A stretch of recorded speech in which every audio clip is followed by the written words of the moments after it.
Hi, Jim Ziegler, the Alpha Dog, and we've got another incredible broadcast for you today. Jim Ziegler and Brian Pasch on the same screen, the same, the Who same who would have thought? broadcast. Who would Who have would have, thunk, Jim? who would have thought? I mean, oh my gosh! They are selling popsicles in hell right now. So, Come okay, on. we're going to talk about the state of the industry. Two of the chief instigators on screen right now. It ought to be interesting. Brian, what's happening with you? Well, it's just a few weeks before our annual conference. This is the 12th annual Digital Marketing Strategies Conference in the Napa Valley. So we're really excited to just get more people out. People want to get out, meet face to face. And we have a great agenda. We'll be talking about some of the top industry subjects today on our conversation, but we'll continue that in a few weeks in Napa. There's a lot happening in the industry, a lot of transition, a lot of things that I would have sworn 10 years ago were never going to happen. So, okay, I'm really interested in the opening keynote at your conference. Yeah, we're talking about. Let's see. Let me look at the title to be sure I got it right. Is fear killing automotive retail innovation? Hmm. Well, Yeah. who's afraid? Who's afraid? Well, Jim, you've talked about this for a while, but now it's gotten worse. Is that when vendors are in OEM managed programs, they lose their voice. They lose Co-op. they lose their ability to speak up for the dealer. And dealers in a constrained inventory environment are afraid to speak their mind about the OEMs because they're afraid of allocations. Let me give you an example. When Stellantis made their decision to pick only one digital retailing tool, there were many dealers who felt that the tool that they had was a superior tool. And the other digital retailing vendors in the program, in the approved Stellantis program, obviously knew that their products were better. They couldn't say anything publicly because they were afraid to be booted out of Stellantis's other programs like websites or chats or technology. The dealers, even though behind the scenes they were saying, "Man, this product sucks," they're like, "But they're telling me that if I want my inventory allocations, I have to accept this tool." And there's been a lot of pressure, financial pressure. Brian, I talk to 100 dealers a month on the keyboard or on the telephone in my social groups. I'm talking to 100 dealer principals and hundreds of other employees, management mostly in car dealerships. I'm going to tell you what, there's a lot of pressure from a lot of different sources uh, to accept these different programs. Car Bravo, for instance. Right. I mean, like, and I've expressed, last time we talked, I expressed my opinion on Car Bravo, but here's the point. If the vendor community can't speak up and the dealers are afraid to speak up, what are we going to get? We're going to get insular solutions that won't stand up under the pressures and real life scenarios of automotive retail. And we're going to go through a lot of wasted time. I'll give you an Listen, example. I'll give you an example. go ahead. Techion. Yep. Techion is probably a superior vendor to many of the sources that dealers are using right now. But the fact that it's almost a requirement or is a requirement for some of the manufacturers, I have issue with that because are they reporting to the manufacturers? Is that the manufacturer's benefit? Well, I think, Jim, what the manufacturers woke up one day and said, look, we spend millions or billions on advertising. We drive people to our national website, regional website. We generate leads. We drive people into the dealer showroom. And they get in there, we have no idea what's going on. The only thing we know is they bought or didn't bought, from us. So I think an end-to-end retail system, listen, McDonald's or other, Target, Walmart, they have end-to-end systems. I understand the need for that. And Tekion is what I would call a clean slate solution. But Tekion does not have any experience in scaling in real life over thousands of dealers in retailing. They just don't have the tools. They don't have a CRM today. They don't have, they have some digital retailing tools, but They've it's got more, some digital retailing built in and some CRM functions built in, but but not a they don't have full the entire formula. no. And listen, I want Tekion to succeed because I believe that they're going to be a formidable competitor, and competition brings innovation.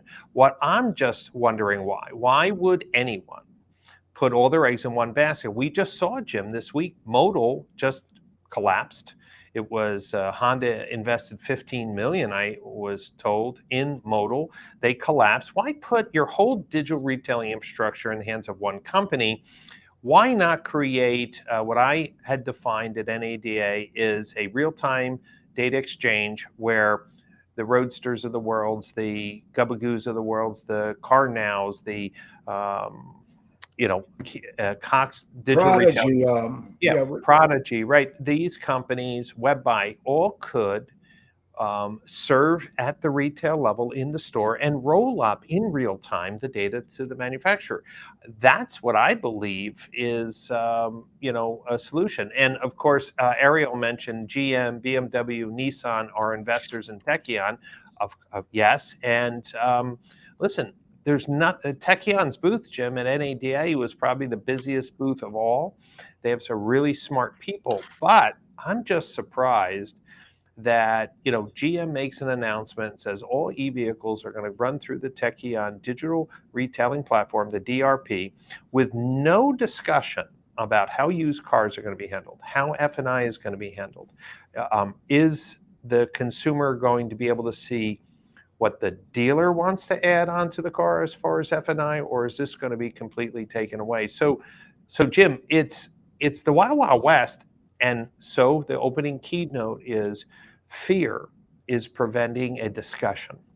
Everybody has all these little side stakes, but no one really can well, speak their voice. Brian, for 35 years, I started out writing for Auto Age, and then I wrote for Dealer Magazine, and then I wrote for Auto Dealer Today, F&I's showroom, and then I wrote for Ward's Dealer Business for a while. And I've always had one title of my column, The Dealer Advocate. Right.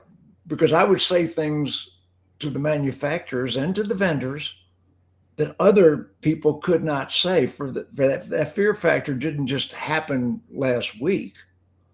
It's been with us. Right.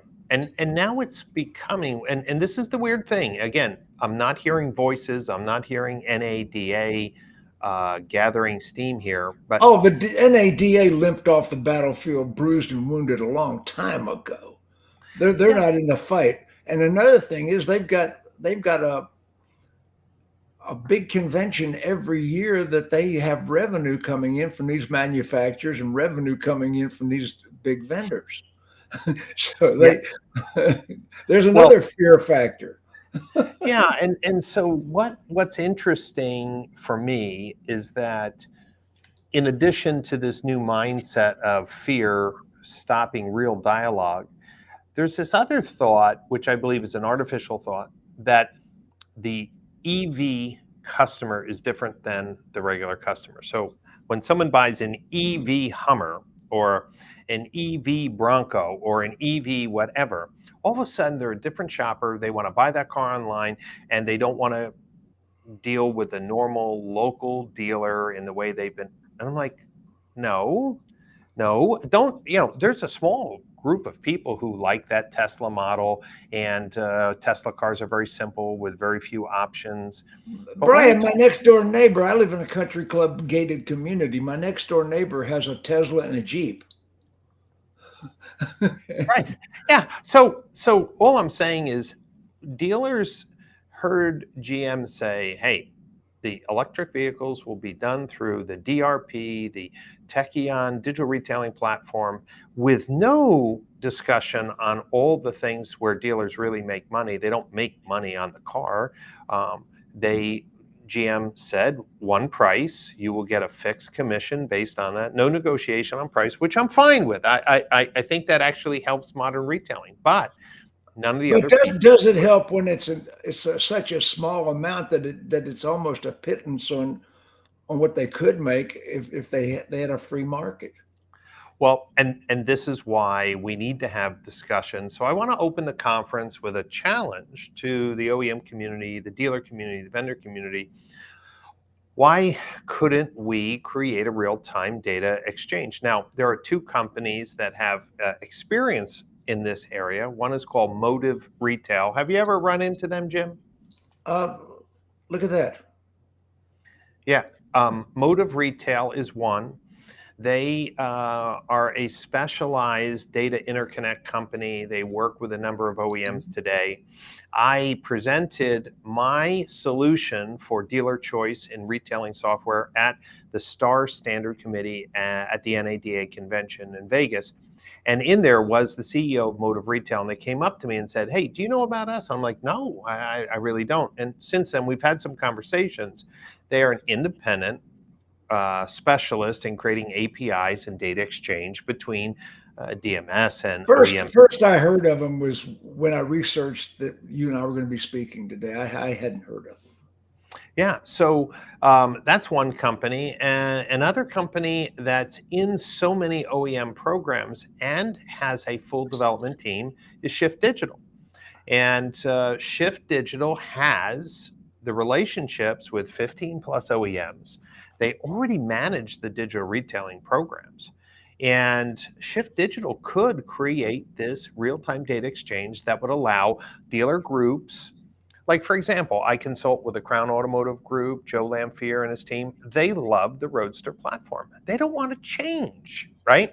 I have other dealer groups that just love CarNow or Gabagoo. So why are we going to take the millions of dollars that these dealer groups invested to create a modern, faster, easier buying experience and throw it down the toilet because some executive in Detroit said, no, I'm going to go with an unproven brand new platform that Unproven has brand never new scaled. platform, and these vendors are gobbled up and they sell to a bigger entity, and you don't know who's going to end up owning that vendor eventually anyway. Right. So Roadster, who just bought Roadster? CDK. Yeah, I just interviewed Rudy Thune, and Mhm. he was the CEO of Roadster. They're doing some amazing integrations, and here's what they're trying to do, Jim, and you know this. Most people, in order to close a deal, they have 8 tabs open on their computer, right? I mean, you've been training F&I for years. Oh, I go in the dealership and there's 3 screens and the managers have their head down because they can't watch their business because they have to balance 3 vendors on 3 different screens. They're not integrated. That's right. And that's what CDK, I think, Reynolds and Cox is trying to do. Because listen, Techion is basically saying, look, we have no legacy integration problems. We're going to build everything from scratch and we're going to make everything talk to each other. It's a great sales pitch.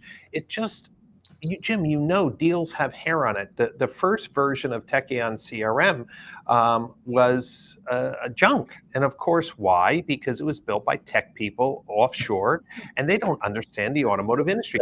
They A don't good get us. They don't no, get a good us. CRM takes years to perfect and tweak. And all I'm saying is Techion's not, I believe, realistic in their goals that they're going to be able to meet the needs of thousands of dealers with all the deals that have hair on it, with all the exceptions to the rule.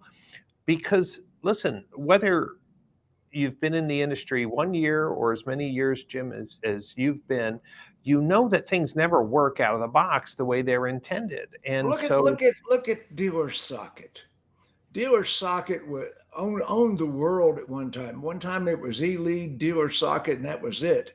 But then all of a sudden they tried to launch their Blackbird program, which was designed by a bunch of technicians and a bunch of geeks that basically were trying to design what they thought the car business should be instead of the way the dealers actually do business. and they crashed hard. They They crashed did. hard. Blackbird ended up being Sesame Street's Big Bird. That's exactly what it was. And listen, Vin Solutions came out of the blue and just innovated. Obviously, eventually bought by Cox. But it has taken a few years for even Cox to integrate Vin Solutions into the digital retailing, Cox into the companies website. don't talk to each other. What are you talking about? Well, listen, I've called them out many times. The good news is the last demo I saw of their retailing platform and its integration with Vin was quite impressive. You see, and we'll talk about this later, this GLB, the Graham-Leach Biley Act. Oh, we're going to talk about GLB. Yeah. Yes, we are. But I'll tell you one thing no one's thinking about. This data passing by ADF XML files, passing lead information from websites to CRMs using ADF XML is against the law at the end of the year. Dealers are doing a lot of things that are against the law, and it's against the law to send they're unencrypted. aiding and abetting the crime, and they don't even know it. Listen, I think next year dealers are going to be flooded with lawsuits because every lead form, every digital retailing tool that's on their website, they're responsible for the control of that consumer's information. And if a DR company is sending a copy to the OEM and sending it to the middleman, like Schiff keeps a copy, and if the DR company has a copy for backup, and then listen, and then they send that customer's information as an ADF XML file, that's a violation because data that's shared has to be encrypted. Graham-Leach Biley is about to come down hard on the dealers. Yeah, we got like 6 months before the pain, starts happening. But the reason why I bring this up is that we still, within many operational tools that dealers use, we're passing data not through APIs, we're passing data through these flat file XML files. And of course, that's silly because it's inefficient. And this is why someone like Tekion has a great story. They're like, look, we're going to be passing everything through secured API, no the ADF XML files. We're going to have one screen on the sales manager's desk and one screen on the F&I manager's desk and the whole customer record. I mean, it's an amazing picture, except automotive's not that simple. Brian, if you recall, I've been on this for 15 years. I mean, I was screaming about data long before it got on anybody's radar screen because the TrueCar campaign, when I came down on TrueCar and I organized the entire industry, it was like, the Frankenstein movie where the villagers with torches are chasing, Right. And, I was all over TrueCar because they were taking 32 pieces of data out of every dealer's DMS. Dealers don't even realize who's taking data out of their DMS, much less what they're doing with that data. Right. And Jim, now with GLB going to be instituted at the end of the year, dealers have to have a plan. And let me just say, I'm not a lawyer, but here's how I interpret it. The key differentiation is whether someone is a customer or a consumer. And if someone comes into the showroom, normally most dealers have some disclosures that they sign about data sharing. And that's because that person is a customer. They're actually buying a vehicle. But the GLB has a lot more protections for the consumer. So today, prospects instead of customers. Right. So according to GLB today, if a consumer goes to a dealer's website and they have a digital retailing tool, it's a Roadster, it's CarNow, it's Cubby, and there's an unlock which requires them to put in their name, email address, and phone number to unlock to see prices. Okay, that information at that point, that consumer has to be told that that information is going to be shared. And here's the key. Does the dealer really know who it's being shared with? Now, does the digital retailing company keep a copy? Does Shift Digital, for example, keep a copy? Does the website company keep a copy? And here's the thing, the dealer is on the hook that data is being protected, shared, transmitted, encrypted, and here's the key, not being used without the consumer's permission. Of course, none of this is in place. And so one of the conversations... Brian, the dealers don't even know who's extracting data out of the DMS. I Well, I'm recently just saying. audited. I audited a dealer in Chicago, and there was a direct mail company that one of these uh, traveling shows that does the event sales Mhm. that he had done business with years ago that still had access to data from his DMS. Right. Because again, it was never, listen, Jim, dealers are entrepreneurs. They were never trained in data science or data management. But here's what is going to happen. I'm just going back to history. Lithia was using a company many years ago that did one of the first texting campaigns, and I they got recall. I they got recall. fined, and a fine was $1 million, and DME Automotive was the company at the time, paid that fine. Everybody woke up.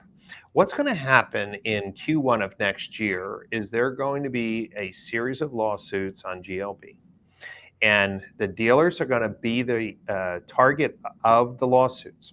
But here's the funny thing: every OEM website program, every OEM managed digital retailing platform is required to send leads to the middle management company, including the dealer. So there's already at least two people that have the leads. And I mentioned, does the website company also keep a lead or a DR as a backup in case something gets erased? And imagine the dealer now is saying, hold on, I'm going to get sued if the manufacturer or Shift Digital or Unite Digital or Gubagoo or Techion, if they mismanage the data, I'm the one on the hook. And Yeah. that's how GLB is written. So it's up to the dealer who has the relationship that with the website. And you could say, Jim, hold on, the dealer is forced to use this website and this digital retailing tool. That may be the case in the future. It doesn't avoid them from liability. No, And not at all. Not at all. that's why in the Napa Valley, I'm going to be presenting a different framework now with Atul Patel from Orbi. Similar problem that happened in the real estate lead management industry, that the dealers may need to be the gatekeepers of the lead information and anonymize that data themselves. And that is going to change the way in which, A new word, anonymize. yeah. So what could happen, Jim? And look, you've been in this business, you know it's not easy to get vendors to do anything. But watch this.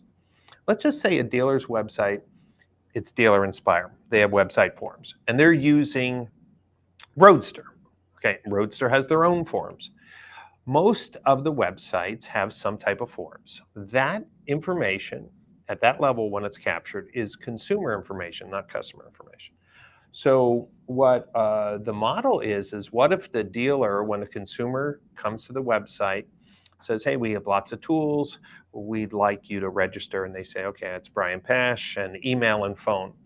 The dealer keeps that and then sends a message to Roadster, okay, they're unlocked, or sends a message to Dealer Inspire, here's the lead ID, the customer ID, and use that in the form. So the website company.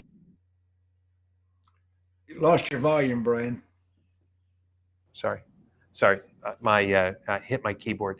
The idea here is that the dealer would be the repository of the name, address, phone number, and this is the only. By the way, this is the And who in only. the dealership is going to be the administrator of that? Well, this is the thing. Here's the GLB Mhm. puts the onus on the dealer. Now, Orbi is one company that's working on a solution. No one has a production level solution in place. But Okay, uh, they don't. what I did understand for the dealer groups, and Jim, most of them have chief marketing officers, they have an internal tech team. We may see the dealer groups start with this, and they're going to have to go back to the manufacturer and say, based on GLB, you cannot get copies of the leads that consumers give me. I will send you the anonymized lead ID so you know how many leads we got, but you can't see who it is. Now, once they become a customer, then there's rightful reason to share with the manufacturer. But Mr. OEM or Mr. DR company or Mr. website company, I'm not taking the risk that you're going to handle that information correct and get sued. So it's a very interesting concept. But you Most asked, dealerships don't realize you are required to have a compliance officer. well, this And is why. they say to me, well, Mr. Ziegler, I've got 3 salespeople, 1 manager. Why do I need a compliance? Yes, you do. You know, Well, Jim, we're in a new time where, listen, we've been talking about data, and you've been talking about data security for a long time. We chuckle sometimes when we see lawsuits against Google or Apple or Facebook for data privacy, and we kind of chuckle like, "Oh yeah, data privacy." And then when something comes to the automotive industry, here's what we say: "That's too hard. That's too hard." Netflix is almost out of business because of data leaks. Yeah. So I think what we need to just encourage the dealers who are watching, you need to get some good advice. And of course, we're going to be talking about frameworks and solutions down in Napa Valley, but we'll also be talking online, Jim and I, over this year. There's a lot of things, Jim. We probably should get some people. And then there's the link to register for the conference. And Jim, we have a special promo code for all your followers, and you have thousands. We're going to give my followers Come on. a discount to your conference. That's correct. That's correct. Come on. We're sharing the love. And if they put in Alpha Dawg 200 in the and you have to spell it DAWG because there's only one dog. There's no DOG over here. No, I live 30 miles from the University of Georgia with my beloved Georgia Bulldogs. Anyway. That's right. That's right. So if you want to attend and really be engaged with great workshops and conference sessions in the Napa Valley, just use Alpha Dawg DAWG 200 and save $200 off your registration. Jim, you're going to Digital Dealer. It's been a minute since you've been out speaking. What are you going to be talking about at Digital Dealer? Because you're going to be up on the main stage. Well, it's kind of interesting because I haven't spoken anywhere in the last 3 years. I've done hundreds of speeches, hundreds of conferences, but I haven't, since the cancer and COVID, I haven't been on the big stage. Wow. 20 things a dealership needs to change post-pandemic. That's great. Well, 20 things we need to do differently. I'm going to be talking about specific vendors, specific processes, specific things you need to prepare for with the EV age coming. There's a whole lot we're going to have to talk about. 20 things you need to change post-pandemic. And Jim, as we continue just to elevate the discussion, encourage dealers to speak up, to encourage vendors and OEMs and dealers to get together to get this EV retailing model working, I'd love for you to consider coming out to our November conference. And I would love to see if we could put together a panel. You have many good OEM relationships. I wonder if we could get some OEM leaders who are directing the future of, say, EV retailing or consumer direct. I wonder if we can get some to the conference and have you moderate. I've been pretty critical of Ford recently. I don't know if Jim Farley still takes my calls. Farley and I have been pretty close through the years. I think I can still get him to take my calls. He's probably a little pissed at me right now because I've been critical of Ford. We're just trying to find a balance. Ford came out and said, again, without much details, GM actually identified Tekion as their retailing platform and called it the DRP. And one of the things I heard recently that in the DRP sign up form, there's almost a accidental checkbox to sign up for Car Bravo. So GM dealers, be very careful on what you sign. Car Bravo, that is a major bone of contention right now, and dealers are in revolt. They're not signing up. I hope they don't, because listen, I just got back from Europe. I was there for 3 weeks, and dealers should be a student of what goes on in Europe, because there you will see Stellantis owns a used car network of stores. Mm. Yeah, well, yeah, they do. They do. And so, where the money is, everyone wants a piece, and dealers have been making good money on used cars. And all of a sudden, everyone wants to be in the used car business. And I think, Everybody wants to be Vroom and Carvana. You better check their stocks. yeah, exactly. Wow. Yeah, Carvana stock, what, 300 to 50? That's quite a precipitous drop, don't you think? Well, when you got a convicted felon in the background, what can you say? I mean, Yeah, it's a little nutty. Hey, Jim, one of the other things I wanted to get your take on, because I've been doing some work with the folks at A to Z Sync and Fuse Auto yeah, Tech. let's talk about A to Z Sync. Chip I Perry. want to get this idea of, there's a lot of dealers that are moving to a one point of contact selling model, where the a sales associate is doing the whole thing with a coach, who can jump in if there's something a little hairy on F&I. And the data from, say, Walzer and Chomp and some others are that they're holding PVR without, directing or creating a funnel, bottleneck in the F&I office. Now, you have been the master of F&I training. You've done so many workshops and training. When you listen to the teams at Walzer and A to Z and their success, they say, with the right training, with the right support structure, we don't need to have a single point of failure in the F&I office. We can scale and sell with one point. What's your thought on that? Because that's Well, a big. first of all, and I'm going to go a little bit at length into this. First of all, I never trust statistics from any vendor supplied by the vendor. First of all, you never trust statistics, but from the vendor or by a company the vendor hired. That being said, uh, A to Z Sync actually hired me to consult some of their F&I program. They actually, Chip Perry and Brian Ali flew down to Atlanta and met with me about 4 months ago, and I did a whole F&I course for them. Great. A private F&I school, and they, I gave them my books, and they incorporated some of that into their program. I was modeling the CarMax program more than the A to Z program a long time ago. Now, the CarMax program is probably a blend of the one touch, one person. I believe, as a matter of fact, I'll be talking about A to Z Sync, and I'm partially endorsing it, which is probably got a lot of people chasing me up the hill like the Frankenstein monster.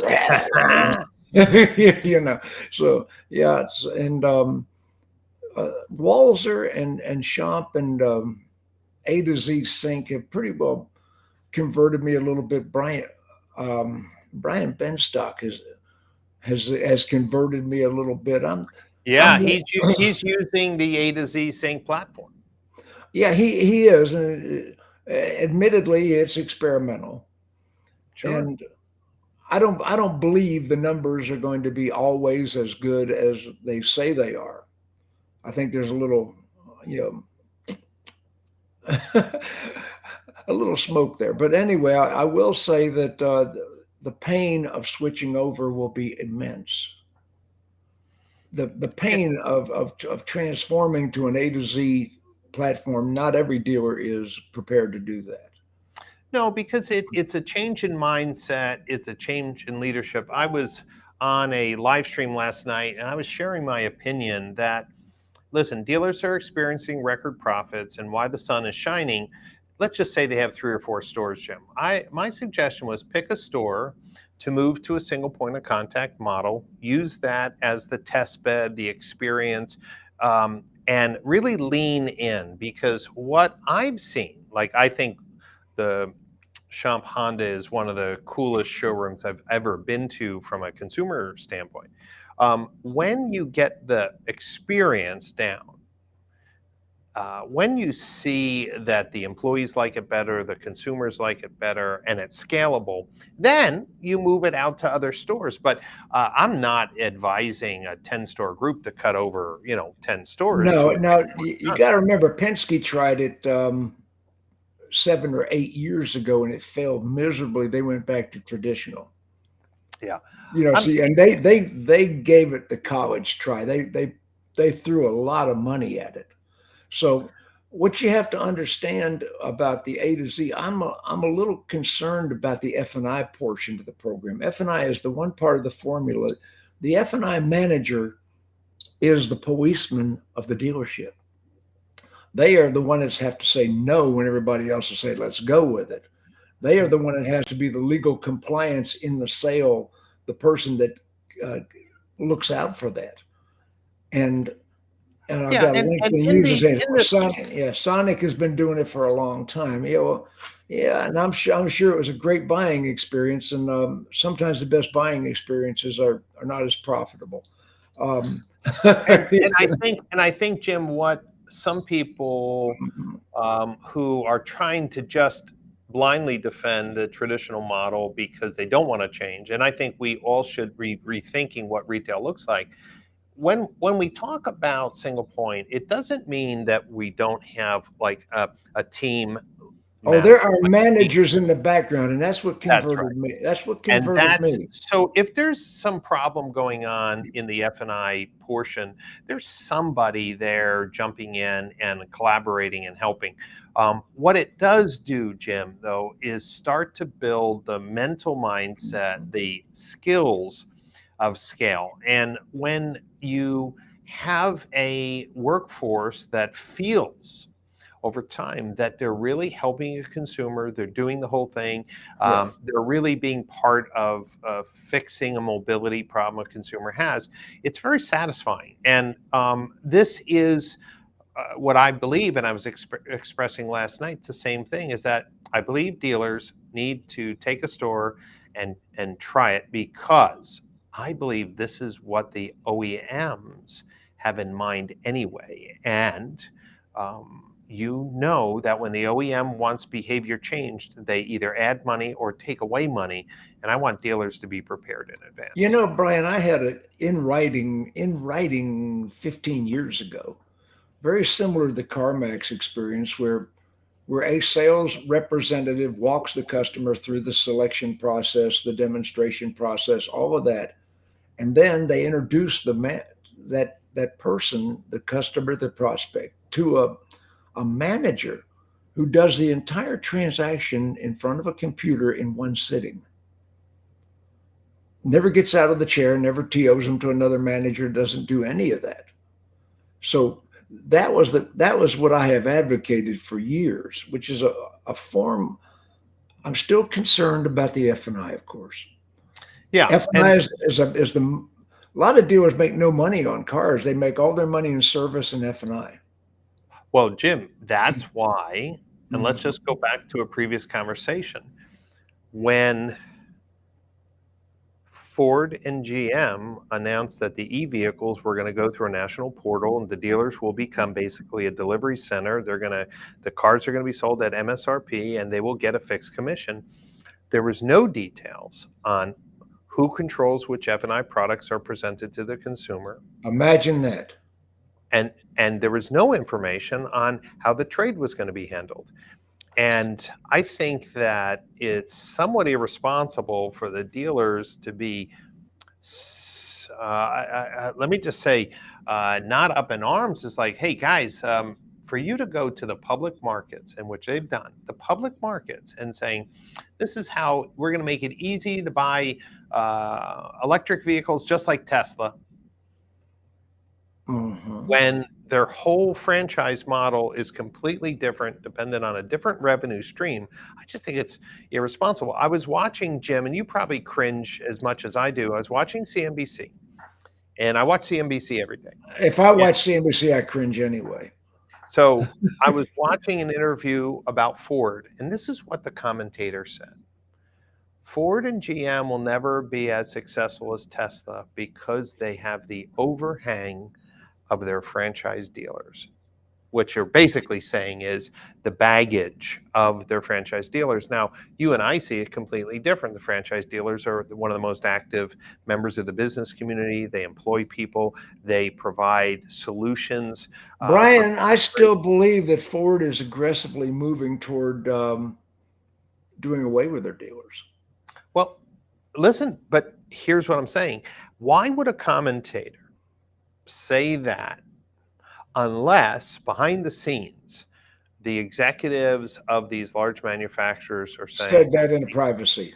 we're going to fix this franchise dealer. We're not going to make it such a drag. We're going to cut out the profits that they're making and moving them more towards us. I'm very concerned. Now, You got to remember, 100 years ago, Henry Ford was running around the country in a Model T, begging every garage and every stable to please be a Ford dealer. And he made lifelong commitments to these people. And these dealers have made huge financial commitments to the betterment of the manufacturer. So, that's right. And so they are a partnership. And, we go back to the handshake with Henry Ford, even though the stores have changed hands, that's still legacy. That legacy agreement is still there. And they're still requiring facilities, and they're still. I'm going to tell a dealer right now, before you buy a dealership, before you buy a franchise, I would make the manufacturer commit to at least 10 years. Yeah. So what? And I mentioned this last time, but there's different viewers at different shows, Jim. I'm just going to tell you a conversation I had with a very large dealer holding group over in Europe, and Stellantis canceled all the European contracts a year and a half ago. They are now going back to the dealers, select ones that they want, and saying, "Would you like to be a Stellantis dealer?" And my conversation with somebody said yes. All right, what are you going to pay us when we sell a car? Because they're moving to the agency model. We don't have those details yet. Okay, what about my facility? You know that nice showroom that you maybe buy? Yeah. And Jim, wait till you hear their answer. Here's what the answer is. Well, in this new model, which is going to be build to order on a national website, you're going to be a delivery center. I just need you to display 9 or 10 cars. That will be about 20% of your facility. So we will reimburse you 20% of the facility. The other 80% you have to pay for. like, wow, wow, welcome back. And I'm like, and then when you tell the story to dealers here in the US, say, Brian, that's never going to happen here. Never going to happen here. We have franchise laws to protect. And all I'm saying is every dealer who pushed back against eShop now has eShop pretty much on their website because Stellantis gave them more vehicles or added it to their financial or threatened to take away inventory if they didn't. All right. So guess what? Hey, how well does that franchise law protect your choice of retailing tools? No. Zero. Because at the end of the day, the money controlled. Now, until dealers unite and say, well, listen, I at least want to control the software and training and tools that I use to sell cars. If they don't, then guess what? A 10-store group that has 10 different brands is going to have 10 different sales platforms with 10 different sales processes. And you could say, hey, Brian, that's just the way it's going to be. I'm going to tell you that, Jim, I don't know one manufacturer that has proven that they know how to sell cars in scale, in the field, with consumers ever. Well, the fact that they're going to crash hard, they're still going to try. They're still going to make the attempt because the generation that failed last time is already retired. And with this new generation thinks they're smarter than everybody. Well, I'll tell you, the one manufacturer that I've been watching carefully that's been doing the best job is Toyota with their digital retailing. Absolutely. And I've met with the SmartPath team. I've talked about how they're handling dealers, and they're like, Brian, we want dealers to evolve. We want buying a Toyota the easiest thing. we're building Smart Path. It's going to take us So time to get it so do right. we. So do we. Exactly. And so And what a they lot of told their me, programs get in our way. right? And so, the team at Toyota told the dealers, look, you want to use Gubagoo, you want to use Car Now, you want to use Roadster, go. Get the experience, clean up your sales process, make it faster and easy. In the meantime, we're going to be building Smart Path. And eventually it's going to be so good that you're going to want it. But I'm not going to force it on you. And you know what? Last time I saw a Smart Path, I was like, ooh, if I was a Toyota dealer, I would want this. So I love the fact that they're just saying, I'd rather bring my dealers along than surprise them. I want to build value in the supply chain instead of alienating people in the supply chain. And what I'm seeing, Even Toyota has said they're going to restrict down to a 30 and 40 day supply on the ground. They're going to restrict inventory. listen, it's going to be an interesting time. People, Jim, I think misunderstand us. We don't we don't have an axe to grind other than we want to protect the dealer. And so listen, we're not anti-vendor or Never been anti-vendor, never been anti-manufacturer, just we just want to, anti-hostility. right. Hostility is aimed at the dealers. The dealers are not hostile to any of the vendors or manufacturers. Yeah, and it was somewhat ridiculous to see some executives at car companies sending out letters to their dealers about charging over MSRP. Okay, in a free market economy, when tickets that I just booked to go to Europe this summer are $2,000 more than they were last year. Absolutely. $2,000 more. The hotels, you might have saw, they're 37% higher than any previous time. Everyone, it's supply and demand. So it's okay to pay $100,000 over asking price for a house. It's okay to jack up hotel rooms 37%. It's okay. Brian, don't even go there. Let me give you a better example. Nuts. Mary Barra, you know, thank God you can promote somebody out of HR to the executive of a major company. I love that. But anyway, Mary Barra, the leader of General Motors, just announced that we are going to near last year's profit because we have pricing advantage. They have raised the MSRP on the cars because they saw all the manufacturers. The Ram truck just went up $3,000, the 1500. All the MSRPs have gone up because they saw the extravagant money the dealers were charging over MSRP. So they gouged the hell out of customers, but don't you charge over MSRP? Yeah. Listen, what I'm saying is, we have to have common sense. Our customers, how we make business. Jim, I just took my Corvette for service yesterday. First time. It only has 2,300 miles. It's a 2020. It's a year and a half. I took it down. And like stupid stuff, like it just bothers me. I dropped it off. The guy said, hey, Brian, you have 4 little recalls and some software updates. Can you leave it overnight? And I said, sure, no problem. He called me last night and said, hey, your car's ready. I go down there this morning, pick it up. The car was waiting for me. Dirty. Like, I keep my car in the garage. The car was dirty. And I'm like, this is the first time that I went to this dealer for service because I got my Corvette somewhere else. I'm like, I told them that I was a new customer, that I lived in the area. I'm excited to take my Corvette here, and I pick it up. And it has all pollen and Do you crap still on it. have the Dodge Super B? And I'm like, come on, guys. I mean, we're in, and it doesn't make a difference what you charge me, but, it still comes down, Jim, to doing the right thing for the customer. It does. Do you still have the Dodge Super B? You know what? I sold it last 2 years ago. Oh my God. The 69 Super B. I sold it, Jim. Here's 2 reasons why. Number one, I needed a room in the garage because I only have a 2-car garage. The second thing is, the older you get, when you're going 70, 80 miles an hour down the Florida Turnpike, God forbid you get in an accident, no airbags, your life is just about over in a 69 Super B, other than it's a tank. And so, I had a 68 Super B when it was new. ooh, come I on. I was I special ordered in 1968 a 68 Super B, same body style, very similar 383 engine, and the speedometer, as you recall, went up to 160 miles an hour. Yes, they Uh, did. I was 21 years old. I said, I wonder if this car really does 160 miles an hour. And I took it out on I-10 and polyglass tires. The front end was lifting up, and I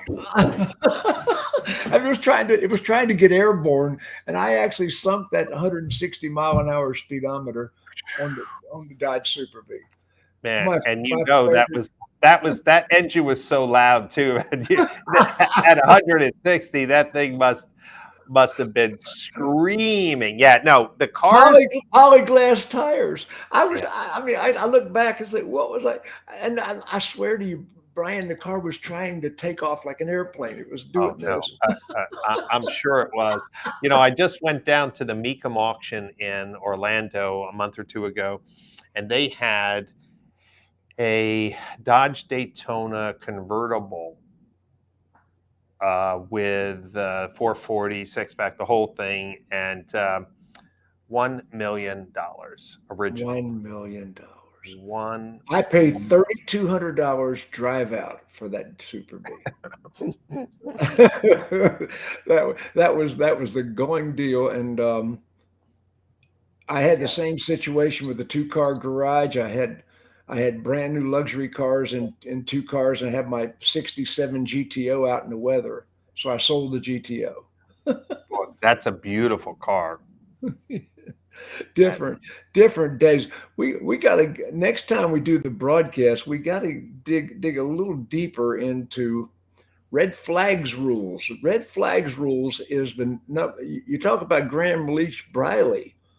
You have not looked deep enough into red flags rules, because red flags rules is going to be the number one thing that people are prosecuted on into the new year. Yeah, Jim, I have not done any work on that, and I Yeah, normally don't do a lot of compliance stuff, but the since I am involved in a lot of the retailing software, some people reached out to me. Um George Jones from the DCD Auto Group, who's a member of the CXO network, said, "Hey, Brian, man, we're trying to put together a GLB framework to protect our group. What are other people doing?" So we have a GLB discussion set up on Saturday in Napa just to see what dealer groups are doing to here's a protect. guy you need to hire, James Ganther, attorney out of Tampa. He's the automotive compliance attorney, Okay. and he is a speaker. He Oh, maybe I'll get him to speak in November, Jim. Maybe I, that's a good you idea. really need to reach out to Jim Ganther, because he has educated me and keeps me educated on current trends. And he is really. I'm teaching a class at Northwood University. I know your brother Glenn is teaching a class as well. That's right. Yeah. I'm teaching a class on general manager and another class on F&I.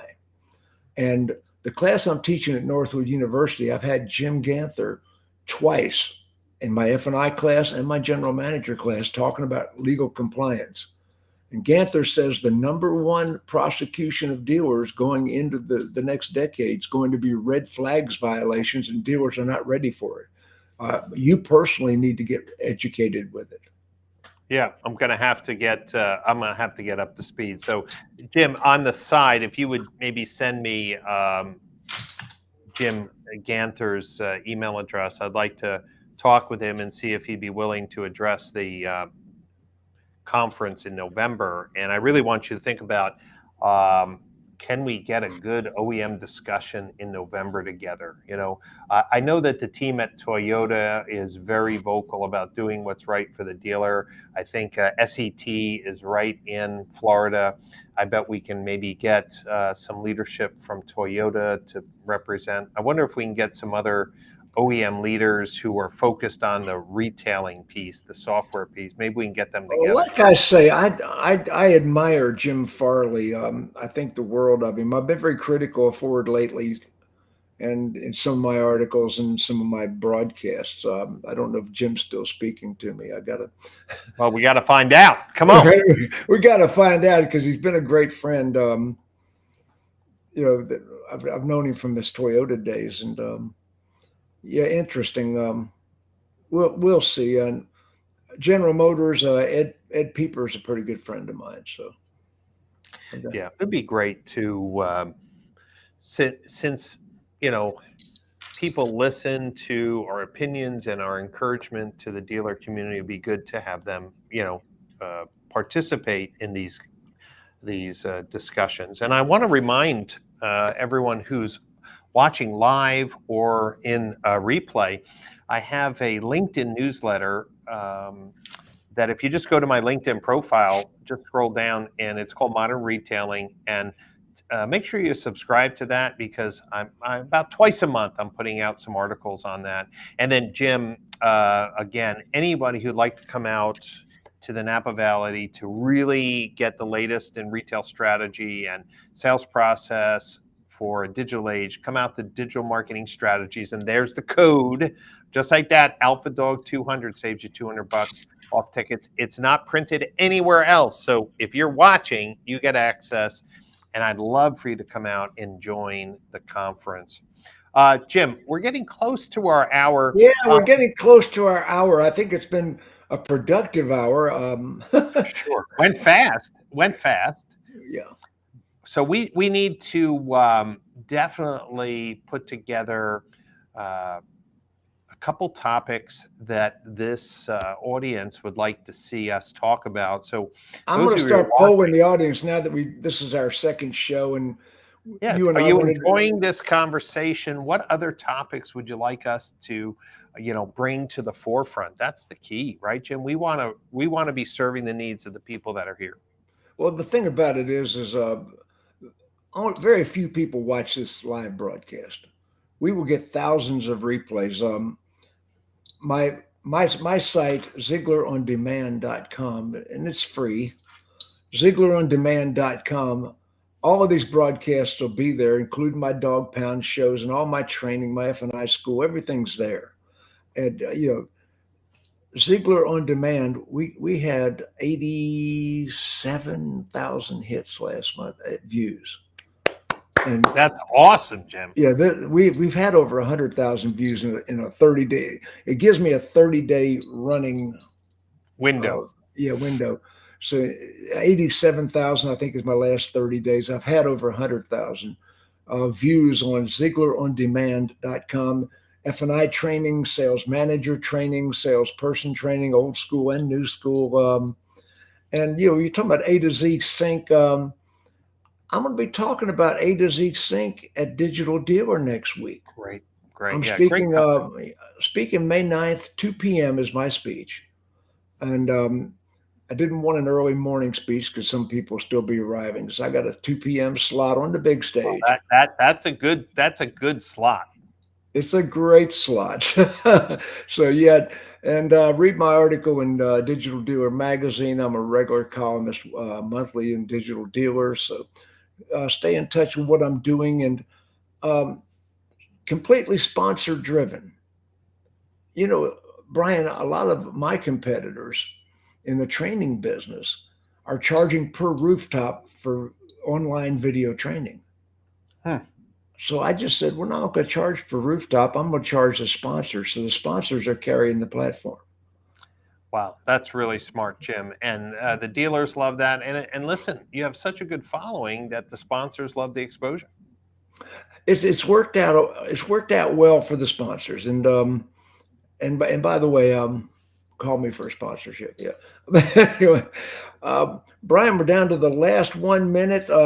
No telling. We're not regularly scheduling these. These will schedule when they schedule. Because I know you're back and forth to Europe and you've got a lot of other business things happening. Ladies and gentlemen, Napa Valley, May 22nd through the 24th. Digital marketing strategies.